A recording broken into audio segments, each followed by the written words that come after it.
नमस्कार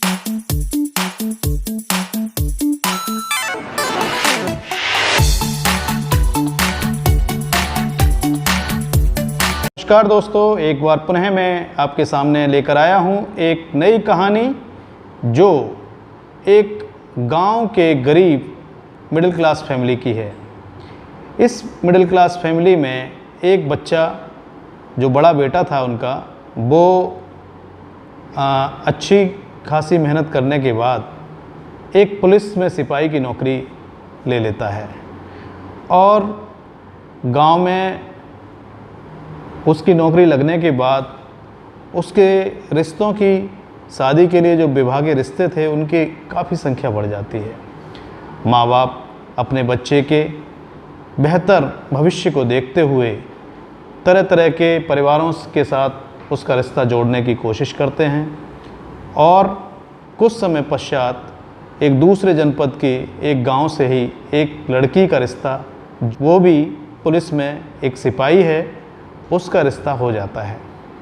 दोनों पति पत्नी शादी के बाद बहुत ही खुशियों से रहने लगते हैं और दोस्तों दोनों ट्रेनिंग पे चले जाते हैं और वहाँ पर जो पुलिस विभाग की सारी रूल्स रेगुलेशन है उनका पालन करते हुए बहुत कुछ सीखते हैं। उन दोनों की पोस्टिंग भी नियर अबाउट हो जाती है और वो बड़े खुशी से अपना जीवन यापन कर रहे होते हैं। परिवार के लिए भी समय निकालते हैं और आपस में भी एक दूसरे के लिए समय निकालते हैं। दोस्तों, कहानी अब शुरू होती है। लड़की के अपने माँ बाप के घर एक समस्या आ जाती है तो वो अपनी बेटी को बुलाते हैं और बेटी जब वहाँ पहुँचती है उनके पिता ये कहते हैं कि हमें पैसे की आवश्यकता है। बेटी अपने अकाउंट का एटीएम अपने पिता को दे देती है और कहती है इसका पासवर्ड ये है।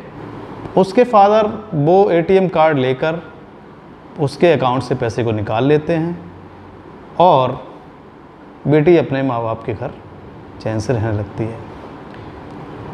2-4 दिन बाद बेटी के पति वहाँ आता है और वो अपनी पत्नी को अपने साथ विदा करा के वापस ले जाता है। तो जब बेटी वापस आती है अपने पति के साथ अपनी ड्यूटी पर चली जाती है, सब कुछ पहले की तरह खुशहाल हो जाता है। समय व्यतीत होता चला जाता है। दोनों पति पत्नी अपने जीवन में पुनः कुछ नियम और व्यवस्थाओं को बनाते हैं।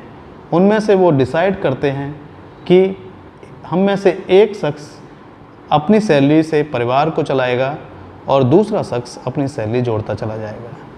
पत्नी की सैलरी को पति कहता है कि आप अपने अकाउंट में ही रखो और हम कभी ज़रूरत पड़ेगी तब उसको निकालेंगे। पत्नी अपनी इस डिसीजन को, पति के इस डिसीजन को स्वीकार करती है और वो सब कुछ सहर्ष मान लेती है। तो दोस्तों, लगभग 8 से 10 माह बीत जाते हैं। एक दिन पति को कुछ पैसों की ज़रूरत होती है। वो अपने पत्नी से कहता है कि मुझे लगभग 50,000 रुपये की ज़रूरत है और आप जो है मुझे अपना एटीएम कार्ड दीजिए जिससे मैं उनको निकलवा सकूं। पत्नी बहुत प्रयास करती है और उसका एटीएम कार्ड उसे नहीं मिलता है। दोस्तों, वो बहुत परेशान हो जाती है। सब जगह ढूंढने के बाद वो विचार करती है कि लास्ट टाइम उसने कब पैसे निकाले थे। तब उसे ध्यान आता है कि वो पैसे तो उसने अपने पिता के घर निकाले थे और उसके बाद वो एटीएम शायद उन्हीं के पास तो नहीं रह गया। तो वो फिर भी बहुत जगह चीज़ें सोच के नेक्स्ट डे पैसों की ज़रूरत होने के कारण वो बैंक पहुंचते हैं। बैंक मैनेजर से कहते हैं कि साहब हमारे इस अकाउंट में कितना अमाउंट है, आप प्लीज़ चेक कर दीजिए। बैंक मैनेजर बताते हैं आपके अकाउंट में तो केवल 30,000 रुपीज़ ही हैं। वो दोनों एक दूसरे को देखते हैं और शक पका जाते हैं, बोले आप क्या कर रहे हैं साहब, हमारी तो सैलरी हर माह आ रही है, ऐसा कैसे हो सकता है। तो वो बताते हैं कि आपके अकाउंट से लगभग प्रति माह एटीएम से आपकी सैलरी का जितना अमाउंट है वो विड्रॉ हो गया है। ये लास्ट सैलरी थी जो अभी तक नहीं निकाली गई है। और फिर वो लोकेशन पता करते हैं कि कहाँ से विड्रॉ हुआ है, तो वो उस लड़की के घर के आस पड़ोस के एटीएम सेंटर्स की तरफ से निकाले गए हैं। लड़की को बहुत दुख होता है। पति जो उसे बहुत प्यार करता था वो उससे कहता है, अरे भाई आज मुझे इतने पैसों की ज़रूरत थी और तुमने अपने घर वालों को एटीएम कार्ड दे दिया और आज देखो उन्होंने सब पैसे भी निकाल लिए, ये तो बहुत बुरा हुआ। तो दोस्तों बात थोड़ी सी शुरू होती है और काफ़ी उनमें बहस हो जाती है। पत्नी अपने घर वालों की सफाई देती है कि ये बहुत अच्छे लोग हैं, वो ऐसा नहीं कर सकते। पति ये कहता है कि हो सकता है एक बार आप कंफर्म कर लो। थोड़ी देर में वो अपने घर फ़ोन करती है। फ़ोन करने के बाद वो अपने फादर से बात करती है, पापा आपको जब पैसे की ज़रूरत थी तो हमने दिए और फिर भी आप मेरे बिना सहमति के प्रति माह पैसे को बाहर निकालते रहे। आज मेरे घर में, मेरे पति के घर में मेरी इंसल्ट हो रही है, ये तो बहुत गलत किया आपने। तो लड़की के अपने पिता से, माता से बहस होती है फ़ोन पर और बहुत क्रोधित हो जाती है और इतनी क्रोधित हो जाती है कि वो लोग भी कहते हैं भाई हम दे देंगे, हमने निकाले हैं और जो भी है। काफ़ी बहस होने के बाद वो लड़की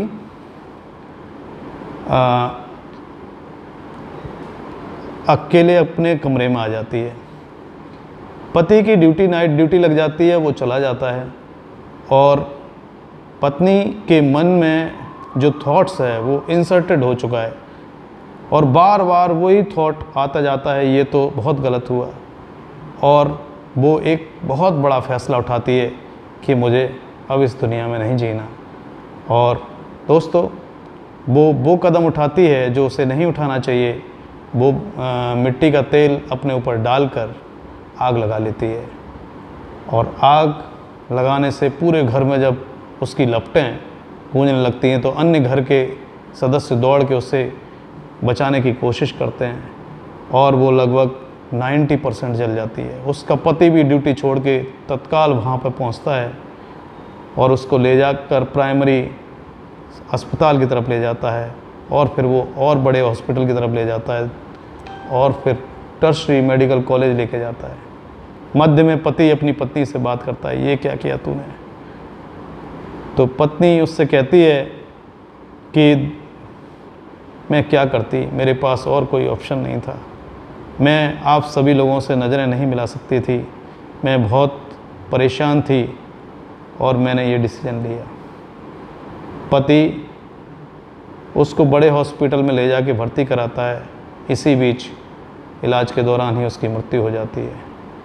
उसके घर वाले जब तक वहाँ पहुँचते हैं तब तक उसकी मृत्यु हो चुकी होती है।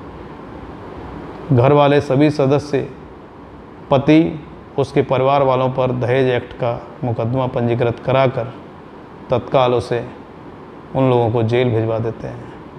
जब वो लोग जेल पहुंच जाते हैं तो समस्त परिवार के जो दूर दूर के रिलेशंस बनते हैं वो लोग उनके घर में जो चीज़ें पड़ी हुई हैं उन्हें लूट ले जाते हैं और जो खुशियों से भरा हुआ घर था उसको ग्रहण लग जाता है।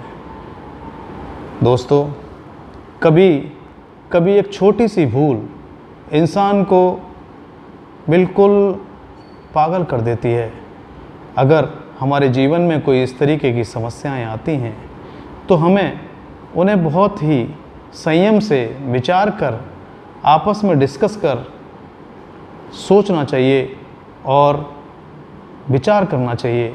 कई लोगों से विचार करना चाहिए तो आपको कोई ना कोई सॉल्यूशन ज़रूर मिलेगा।